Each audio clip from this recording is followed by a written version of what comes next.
맹자의 제자인 공손주가 물었다. 선생님께서는 제 나라에서 요직에 오른다면 관중과 안자의 공적을 다시 실현할 수 있겠습니까? 맹자가 말했다. 그대는 영락없는 제 나라 사람이구나. 오직 관중과 안자만을 알 뿐이니. 예전에 어떤 사람이 증서에게 그대와 자로 중에 누가 더 현명한가라고 묻자 증서는 불안한 기색을 띠며 그분은 우리 선친께서 경외하신 분이다라고 했다.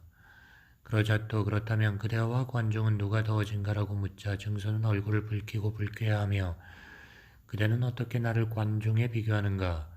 관중은 저렇듯 전적으로 임금의 신임을 얻었고 저렇듯 오래도록 국정을 맡았지만 공적은 저렇듯 보잘것없었다. 그대는 어찌 나를 관중과 비교하나? 라고 했다. 맹자가 말했다. 관중은 증서조차 비교되길 원치 않은 인물인데 그대는 내가 관중이 한 일을 따라하고 싶어 할 거라고 생각하는가? 공손주가 물었다. 관중 덕분에 제 왕궁은 패자가 될 수 있었고 안자 덕분에 제 경궁은 세상의 이름을 드날릴 수 있었습니다. 그런데 관중과 안자가 따라할 만하기 부족합니까? 맹자가 말했다. 제 나라같이 큰 나라를 가지고 통일된 천하의 왕이 되는 것은 손바닥 뒤집는 것처럼 쉬운 일이다. 공손주가 말했다. 그렇게 말한다면 저는 더 혼란스러워집니다. 문왕은 훌륭한 덕을 100년 동안 오래 사시면서 널리 베풀었지만 그 덕으로 천하를 충분히 교화시키지 못했습니다. 그래서 무왕과 주공이 그 뜻을 이어받아 힘써 실천한 후에야 천하를 교화시킬 수 있었습니다. 그런데 지금 통일된 천하의 왕이 되는 것이 쉬운 것이냐 말하신다면 문왕은 본받을 만한 분이 못 된다는 겁니까? 맹자가 말했다. 어떻게 문왕 같은 분에 비교할 수 있겠느냐?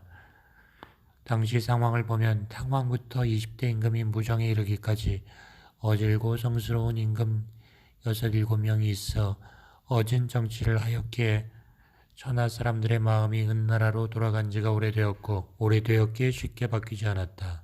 따라서 무정이 제후들의 조공을 받고 천하를 다스리는 것은 손바닥에 놓고 움직이는 것 같이 쉬웠다. 주왕은 무정과의 시간적 거리가 오래되지 않았으므로 오랜 가문과 좋은 습속과 선대가 남긴 기품과 어진 정사가 남아 있었다.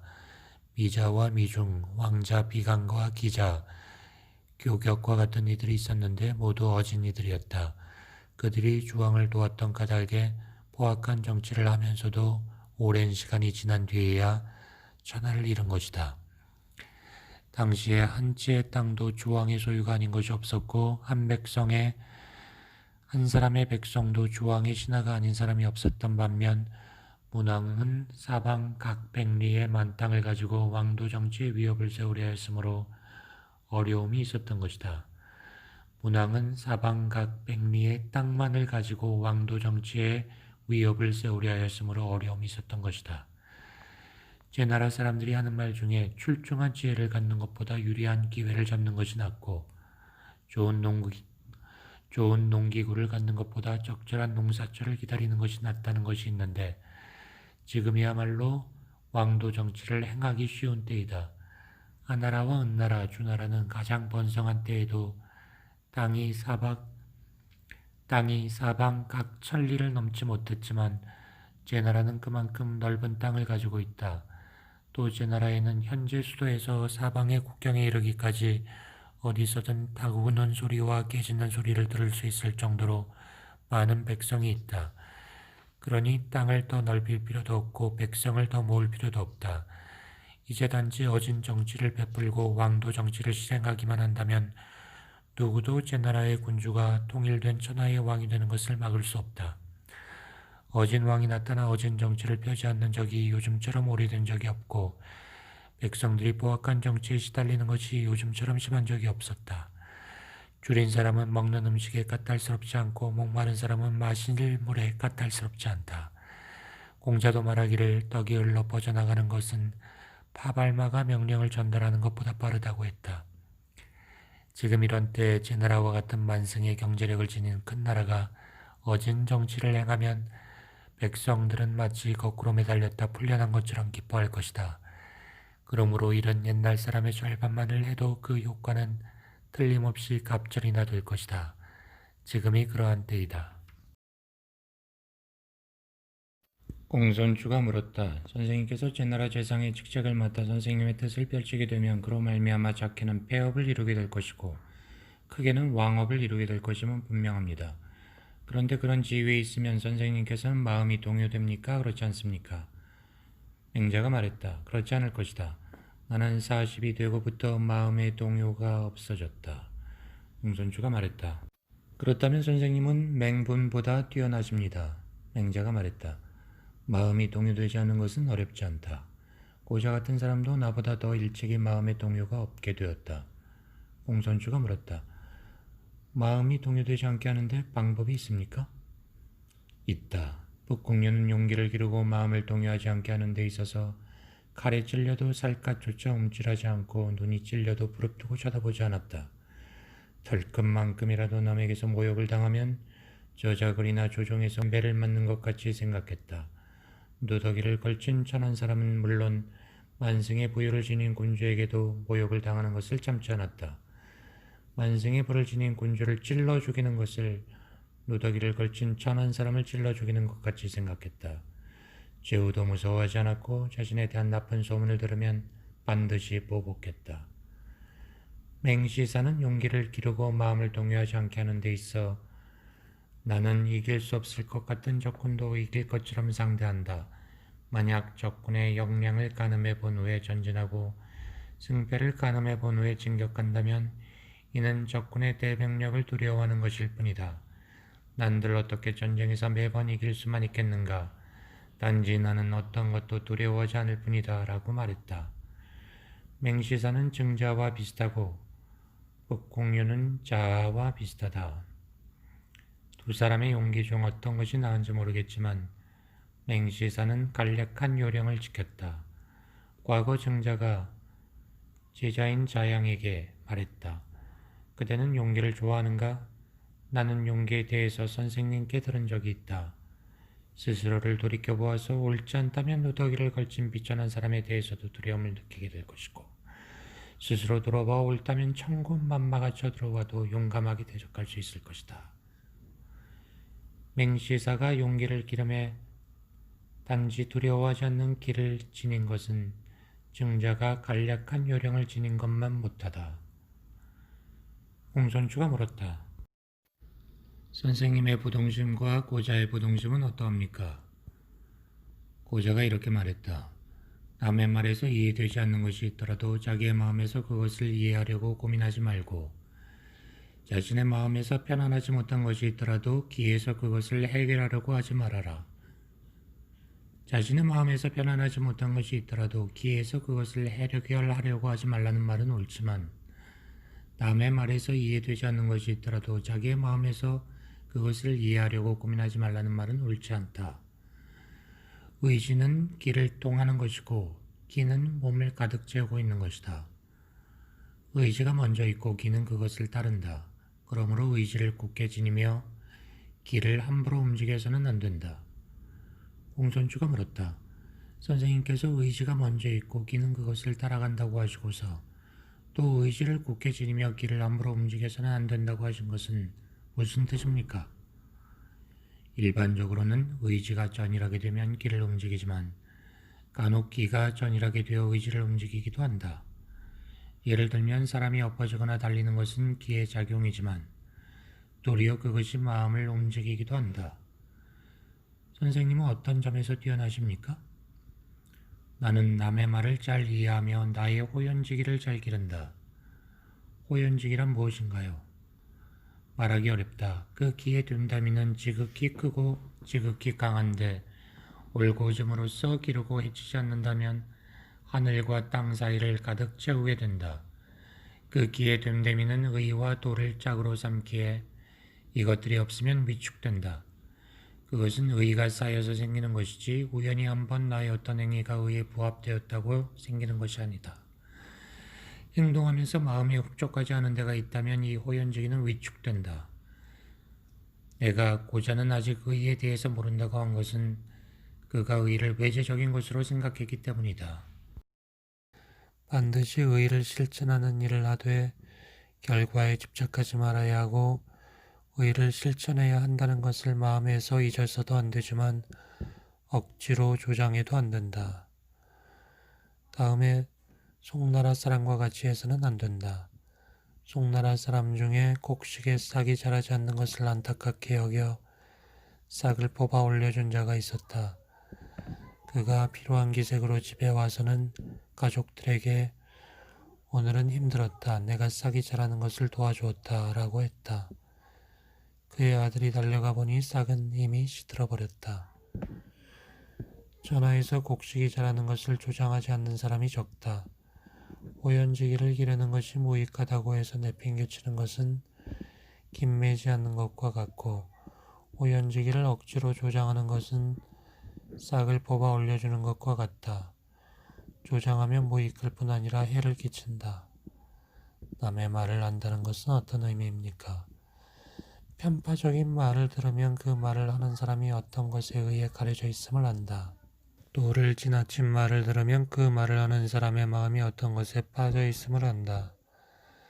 사특한 말을 들으면 그 말을 하는 사람이 올바른 도리에서 벗어나 있음을 안다. 둘러대는 말을 들으면 그 말을 하는 사람이 궁지에 빠져 있음을 안다. 이 네 가지 말들은 마음에서 생겨서 정치에 해를 끼치며 정치를 하는 속에 횡행하면 국가 대사를 망친다. 성인이 다시 살아나 하시더라도 틀림없이 내 말을 따를 것이다. 공자의 제자들 중 제아와 자공은 말을 잘했고 여무와 민자 그리고 안여는 덕행 말하기를 잘했습니다.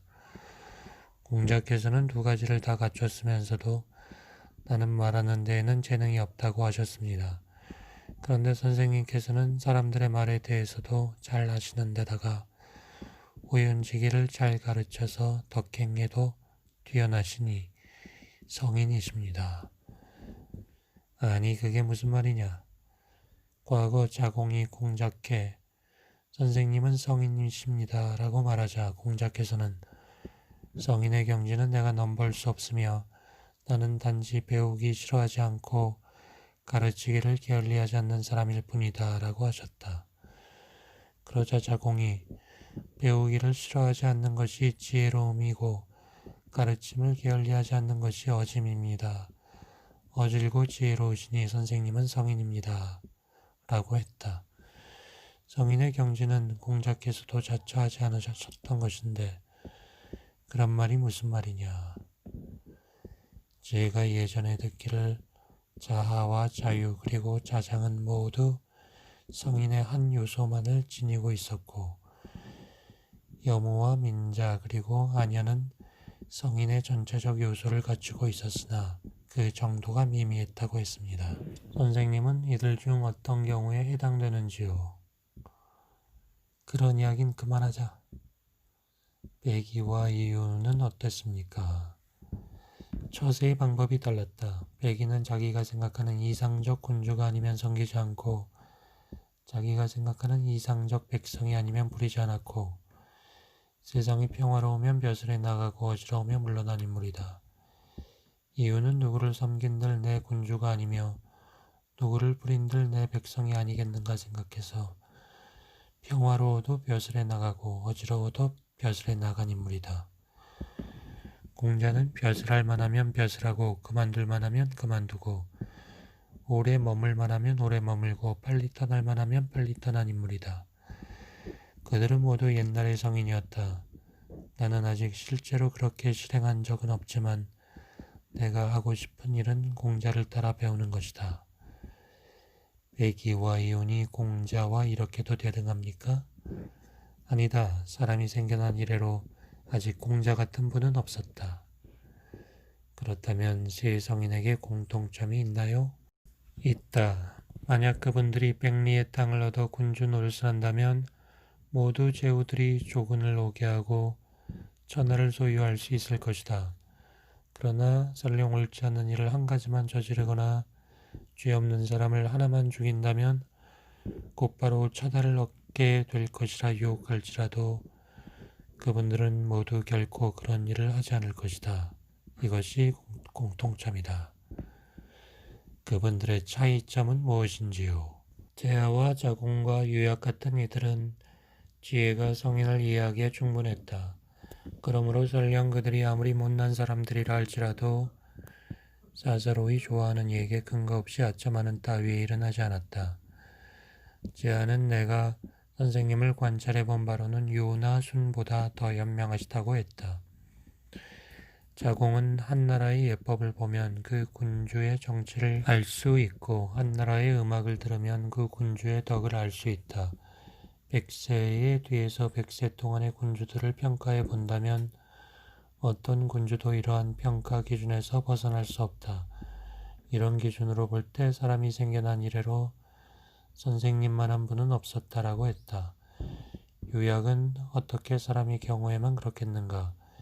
기린과 땅을 달리는 짐승이 봉황과 나는 새가 대상과 흙 둔덕이 황하나 바다와 작은 길 위의 물 웅덩이도 모든 같은 부류이고 보통 사람과 성인 역시 같은 부류이기는 하지만 같은 부류에서 태어나며 같은 무리들 중에서 우뚝 솟아오른 존재들이다. 사람이 생겨난 이래로 공자만한 분은 없었다라고 했다. 맹자가 말했다. 무력을 사용하면서 인을 실천하는 것처럼 가정하는 사람은 패자인데 패자에게는 반드시 큰 나라가 있어야 한다. 덕으로서 인을 실행하는 자는 왕자이다. 왕자는 큰 나라를 필요하지 않는다.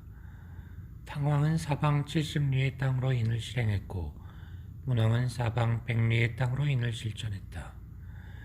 무력으로 사람을 복종시킨다면 사람들이 진심으로 복종하지 않고 단지 자기 힘이 부족하기 때문에 억지로 복종한다. 덕으로 사람을 복종시킨다면 진심으로 기뻐하며 진정 복종하니 70명의 제자들이 공자에게 복종한 것이 그 예의다. 시경에서 문왕이 천하를 다스린 것에 대해 말했다. 서쪽에서 동쪽에서 남쪽에서 북쪽에서 복종하지 않는 이가 없었다. 어진 정치를 실행하면 영화롭게 되고 어진 정치를 실행하지 않으면 치욕을 당한다. 치욕을 당하는 것을 싫어하면서도 어진 정치를 실행하지 않는 것은 축축한 것을 싫어하면서 물이 고이는 낮은 곳에 머무는 것과 같다. 치욕을 당하는 것을 싫어한다면 덕을 귀하게 여기고 선비를 존중해 덕을 지닌 현자가 합당한 지위에 있고 능력 있는 사람이 합당한 직책에 있게 하는 것이 좋다. 그렇게 해서 나라에 내후 외환이 없어지거든 그때에 이르러서 정치와 형벌을 밝게 시행하면 아무리 큰 나라라도 반드시 그 나라를 두려워할 것이다. 시경에서 하늘이 흐리고 비 내리기 전에 뽕나무 뿌리 껍질을 벗겨서 창과 문을 단단히 얽어매니 이제 저 아래의 사람들이 혹시라도 나를 업신여길 수 있겠는가라고 했다. 공자께서는 이 시를 지은 사람은 정치의 도리를 알았구나. 국가를 잘 다스릴 수 있다면 누가 감히 업신여기겠는가라고 했다. 이제 나라에 내후 외환이 없게 되면 그때 이르러서는 거리낌 없이 즐기고 태만하고 오만해지는데 이것은 스스로 재앙을 부르는 것이다. 재앙과 복은 모두 스스로 부르는 것이다. 시경에서 말하기를 영원토록 하늘의 명을 따름으로써 스스로 많은 복을 구한다라고 했다. 서경의 태갑에서는 말했다. 하늘이 만든 재앙은 오히려 피할 수 있어도 스스로 만든 재앙으로부터 빠져나갈 수 없다. 바로 이것을 말한 것이다. 맹자가 말했다. 현자를 존중하고 능력 있는 자를 기용해서 덕과 재능이 뛰어난 사람이 합당한 지위에 있게 되면 전하의 선비가 모두 기뻐하며 그 나라의 조정에서 벼슬하기를 원한다. 시장에서 점포 세만을 거두고 물건에 세금을 매기지 않거나 법에 의거에 단속만 하고 점포세를 받지 않으면 전하의 백성이 모두 기뻐하며 그 나라의 시장에서 장사하기 원한다. 세관에서 감시만 하고 세금을 거두지 않으면 전하의 여행자들이 모두 기뻐하면서 그 나라의 길로 다니기를 원할 것이다. 농사짓는 자에게 조법을 적용하고 따로 세금을 거두지 않으면 전하의 농부들이 모두 기뻐하며 그 나라의 땅에서 농사짓기를 원할 것이다. 거주지에 대한 인도세와 공한지세를 거두지 않으면 전하의 백성들이 그 나라의 백성이 되기를 원할 것이다. 진실로 이 5가지를 잘 시행한다면 이웃나라 백성들이 그 군주를 마치 부모처럼 우러러보게 될 것이다. 자식들을 거느리고 그들의 부모를 공격하는 것은 사람이 생겨난 이래로 성공한 경우가 없었다. 이와 같이 된다면 전하에 대적할 사람이 없게 될 것이다. 전하에 대적할 자가 없는 사람은 하늘이 내린 관리이다. 이렇게 되고서도 통일된 전하의 왕이 되지 못하는 사람은 없었다.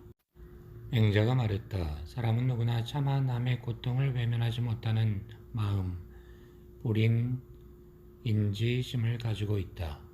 선왕들에게는 차마 남의 고통을 외면하지 못하는 마음이 있었으므로 차마 남의 고통을 외면하지 못하는 정치, 불인, 인지, 정을 하였다. 차마 남의 고통을 외면하지 못하는 마음으로 차마 남의 고통을 외면하지 못하는 정치를 한다면 전하를 다스리는 것은 손바닥 위에서 움직이는 것 같이 쉬울 것이다. 사람들은 누구나 차마 남의 고통을 외면하지 못하는 마음이 있다고 하는 것은 다음과 같은 근거가 있었다. 만약 어떤 사람이 문득 한 아이가 우물 속으로 빠지는 것을 보게 된다면 누구나 깜짝 놀라 측은하게 여기는 마음을 가지게 된다. 그렇게 되는 것은 어린아이의 부모와 교분을 맺기 위해서가 아니고 마을 사람들과 친구로부터 어린아이를 구했다는 칭찬을 듣기 위해서도 아니고 어린아이의 울부짖는 소리가 싫어서 그렇게 한 것도 아니다. 이를 통해서 볼 때 측은하게 여기는 측은지심이 없다면 사람이 아니고 부끄러워하는 수호지심이 없다면 사람이 아니고 사양하는 사양지심이 없다면 사람이 아니고 옳고 그름을 판단하는 시비지심이 없다면 사람이 아니다. 측은지심은 인의 단서이고 수호지심은 의의 단서이며 사양지심은 예의 단서이고 시비지심은 지혜의 단서이다. 이 네 가지 단서를 가지고 있는 것은 그가 사지를 가지고 있는 것과 같다. 이 네 가지 사단을 가지고 있는데도 자신은 선을 실천할 수 없다고 말하는 자는 스스로 해치는 자이고 자신의 군주는 선을 실천할 수 없다고 말하는 사람은 군주를 해치는 자이다. 물은 나에게 갖추어져 있는 사단을 모두 확대시켜 가득 차게 할 줄 알면 불이 타오르기 시작하고 샘이 솟아나기 시작하는 것과 같다. 진실로 그것을 확대시켜 가득 차게 할 수 있으면 천하라도 보존할 수 있고 만일 확대시켜 가득 차게 하지 않으면 부모조차도 부양할 수 없다. 맹자가 말했다. 화살을 만드는 사람이라고 어찌 갑옷을 만드는 사람보다 어질지 않겠는가. 그러나 화살을 만드는 사람은 오직 사람을 해치지 못할까 걱정하고 갑옷을 만드는 사람은 사람을 해칠까 걱정한다. 무당과 관을 짜는 목수의 경우도 그러하다. 그렇기 때문에 직업의 선택은 신중하지 않을 수 없다. 공자께서 인에 머무는 것이 좋다. 스스로 선택함에 인에 머물지 않는다면 어떻게 지혜롭다 하겠는가라고 말했다. 인이라는 것은 하늘이 내린 높은 벼슬이고 사람의 편안한 집이다. 누가 그렇게 하는 것을 막지 않았는데 어질게 행동하지 않는 것은 지혜롭지 못한 것이다. 어질지 않고 지혜롭지 않고 예가 없고 의가 없으면 남에게 불임을 당한다. 남에게 불임을 당하면서도 불임을 당하는 것을 수치스러워하는 것은 화를 만드는 사람이 활 만드는 것을 수치스러워하고 화살 만드는 사람이 화살 만드는 것을 수치스러워하는 것과 같다. 만일 수치스러워한다면 인을 행하는 것이 가장 좋다. 인을 행하는 사람은 활 쏘게 하는 사람과 같다. 활을 쏘는 사람은 먼저 몸을 바르게 한 후에 화살을 발사한다. 설령 발사해서 명중시키지 못해도 자기를 이긴 사람을 원망하지 않고 자신에게 돌이켜 반성할 뿐이다. 자루는 남들이 그에게 잘못이 있음을 알려주면 기뻐하였다. 우임금은 선한 말을 들으면 절을 하였다. 위대한 순임금은 또 그들보다 더 뛰어나서 선한 일을 남들과 함께하여 자신의 사사로움을 버리고 다른 사람을 따르고 즐거운 마음으로 다른 사람에게서 좋은 점을 받아들여 선행을 실천했다. 농사 짓고 질그릇 굽고 물고기를 잡을 때부터 황제의 자리에 오를 때까지 다른 사람에게서 좋은 점을 받아들이지 않은 적이 없었다. 다른 사람에게서 좋은 점을 받아들여 선행을 실천하는 것은 그 사람이 선행을 실천하게 도와주는 것이다. 그러므로 군자에게 다른 사람이 선행을 실천하는 것을 도와주는 것보다 더 큰 일은 없다. 애기는 자기가 생각하는 이상적 군주가 아니면 섬기지 않았고 자기가 생각하는 이상적 친구가 아니면 사귀지 않았다. 또 악인의 조정에서 벼슬을 하지 않았고 악인과 더불어 말을 나누지 않았다. 악인의 조정에서 벼슬을 하고 악인과 더불어 말을 나누는 것을 마치 조정에 들어갈 때 입는 옷을 입고 조정에서 들어갈 때 쓰는 관을 쓴 채 진흙당이나 숯구덩이에 앉아 있는 것처럼 여겼다. 이처럼 악인을 미워하는 마음을 미루어 생각하기를 마을 사람과 함께 서 있을 때에 그 사람이 쓴 관이 바르지 않으면 아무 미련 없이 그곳을 떠나며 마치 자신이 더럽혀질 듯이 여겼다. 그러므로 비록 제후들이 초빙의 글을 훌륭하게 써서 보내와도 받아들이지 않았다. 그가 받아들이지 않은 것은 제후에게 나아가는 것을 떳떳하게 여기지 않았기 때문이다. 노나라의 대부였던 유화해는 더러운 군주라도 부끄럽게 여기지 않고 작은 관직이라도 하찮게 여기지 않았다.